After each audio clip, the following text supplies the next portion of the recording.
The price of being special. Margaret Thompson had always believed that love was measured in quiet sacrifices. At 72, she lived alone in a modest ranch-style home in suburban Charlotte, North Carolina, the kind of neighborhood where porches were wide and neighbors waved even if they didn't know your name. Her husband, Richard, had passed 12 years earlier from a sudden heart attack, leaving her with a paid-off house, a small pension, Social Security, and one daughter, Emily. Emily was 34 now, married to Ryan for 3 years and 8 months pregnant with their first child, Margaret's first grandchild. Margaret had spent the last year preparing for this baby the way some women prepare for war, methodically, obsessively, joyfully. She had turned the spare bedroom into a nursery, painting the walls a soft sage green herself because hiring a painter felt wasteful. She'd bought the crib, the changing table, the rocking chair, the stroller that converted into 12 different configurations. Every month, she drove to Bye Bye Baby in Pineville and loaded her trunk with diapers, wipes, onesies, swaddles, bottles, a sound machine shaped like a cloud. She paid for the prenatal classes, the maternity photos, the hospital bag essentials. When Emily and Ryan hit a rough patch financially, Ryan had been laid off from his marketing job 6 months earlier, Margaret quietly covered their mortgage for 3 months and slipped Emily an extra $1,000 for whatever the baby needs. She never asked for thanks. A text that said, "Mom, you're the best," was enough. A photo of Emily holding up a tiny pair of socks was treasure. The baby shower was planned for the last Saturday in September. Emily had told her it would be small and casual, just close friends, mostly from my mom group and work. Margaret understood. Showers could get overwhelming. She didn't mind not being the center of attention. She had already gifted most of what the baby would need. Her presence would be enough. The morning of the shower, Margaret woke early. She ironed the pale blue linen dress she'd bought specially for the occasion, something flowy that wouldn't cling to her hips, something that said "proud grandmother" without screaming it. She baked lemon bars from scratch, Emily's favorite since childhood, and arranged them carefully in a Tupperware lined with parchment paper.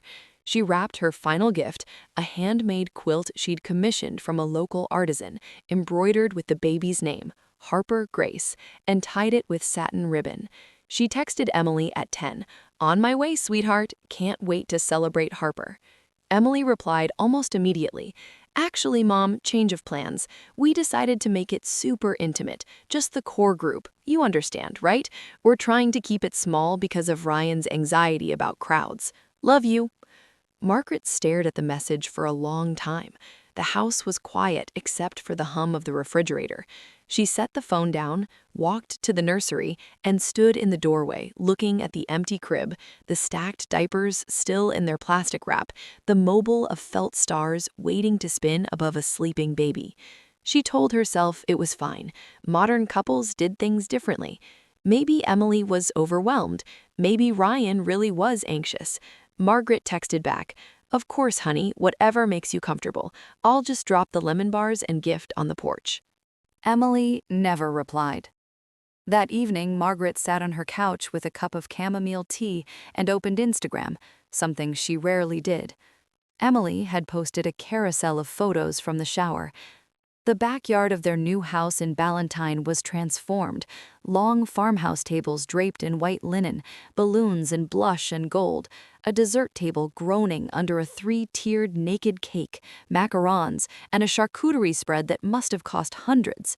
There were 30 people in the photos, at least. Ryan's parents flew in from Ohio, his sister from Atlanta, Emily's mom friends from the upscale prenatal yoga studio. Everyone smiling, toasting with mimosas in stemless flutes. Margaret was in none of the pictures.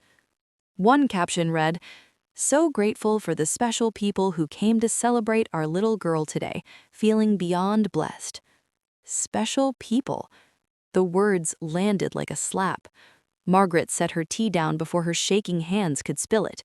She zoomed in on photo after photo. There was Ryan's mother holding the exact quilt Margaret had paid $450 for. There was Emily opening the stroller Margaret had bought, laughing as if it were a surprise. There was a gift table piled high, far more than any small gathering would produce.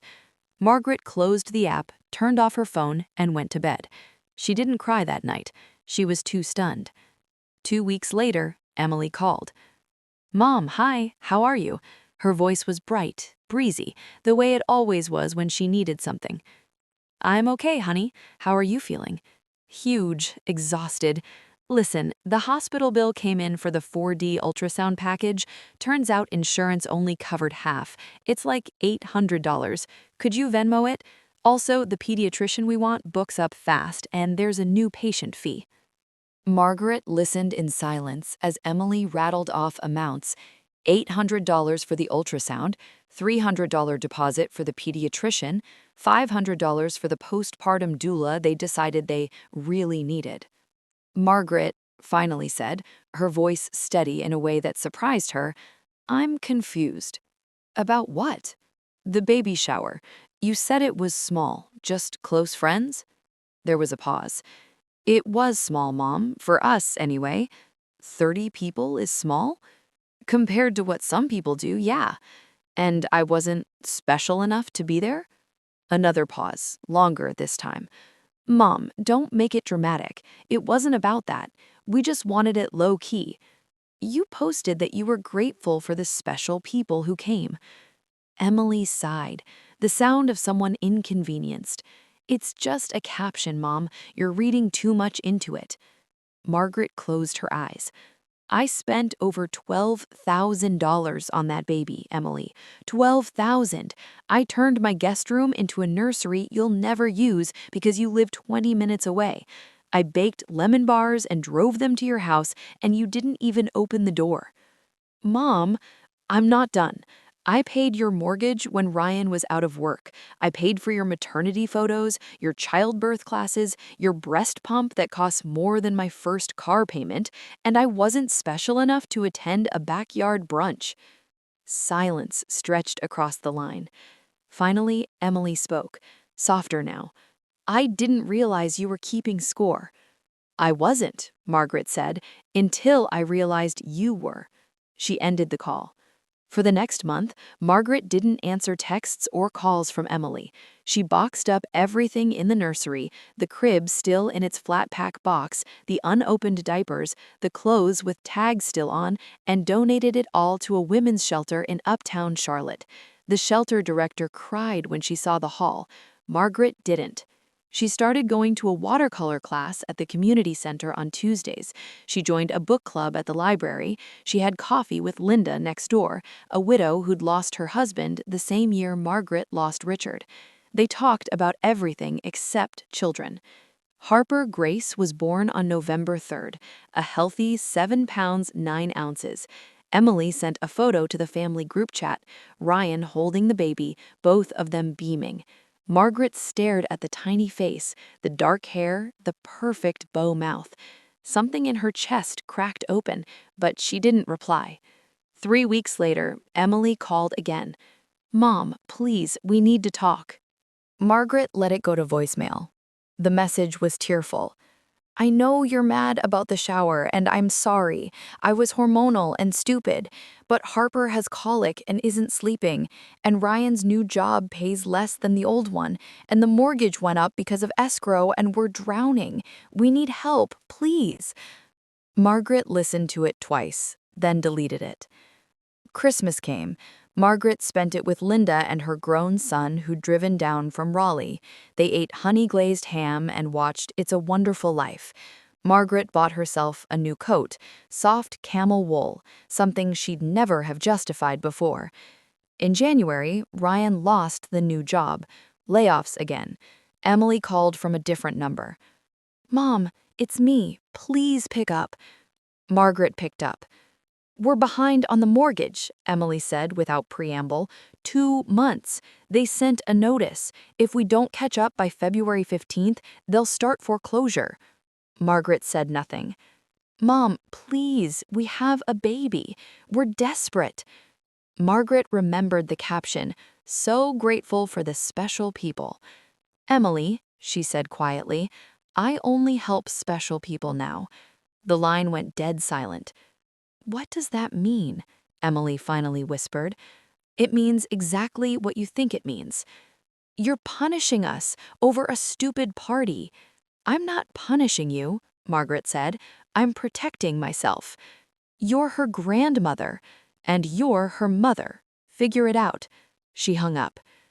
In February, Margaret hired a financial advisor. She moved money into accounts Emily and Ryan had never known about. She updated her will, leaving everything to the women's shelter and a college scholarship fund for girls from single-parent homes. In March, Emily showed up at the door unannounced, Harper strapped to her chest in a carrier, eyes red from crying. "Mom, please look at her. She needs you." Margaret looked. Harper had Richard's eyes, pale blue, serious. Something twisted in Margaret's gut, but she didn't move. "She has you," Margaret said. "She has her father. She has Ryan's parents, who I'm sure were very special at the shower." Emily's face crumpled. "We made a mistake. We were selfish and stupid. I see that now. But please don't make Harper pay for it." Margaret stepped back, hand on the door. "You didn't invite me to celebrate her arrival into the world. Don't come to me now that the bills have arrived with her." She closed the door gently. That spring, Margaret took her first solo trip, a week in Asheville, staying in a bed and breakfast, painting mountain landscapes, eating biscuits with sawmill gravy, talking to strangers who didn't know her history. She came home lighter. In June, she got a letter forwarded from her old address.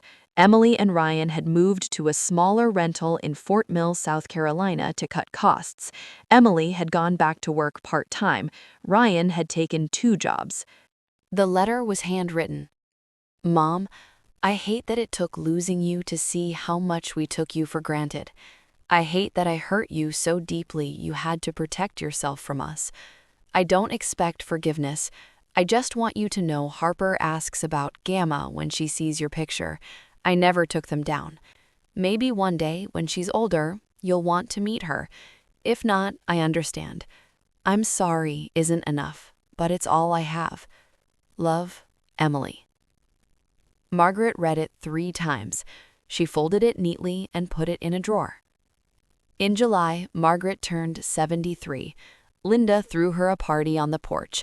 10 women from book club, watercolor class, the shelter board she'd joined.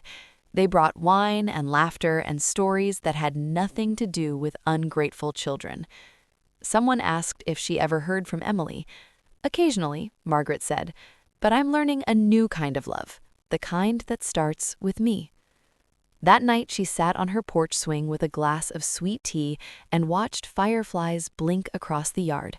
The house behind her was quiet, paid off, hers alone. She thought about the nursery that never was, about the lemon bars left on a porch, about the caption that changed everything.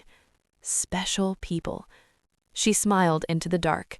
She knew now who the most special person in her life was, and for the first time in decades, Margaret Thompson put her first.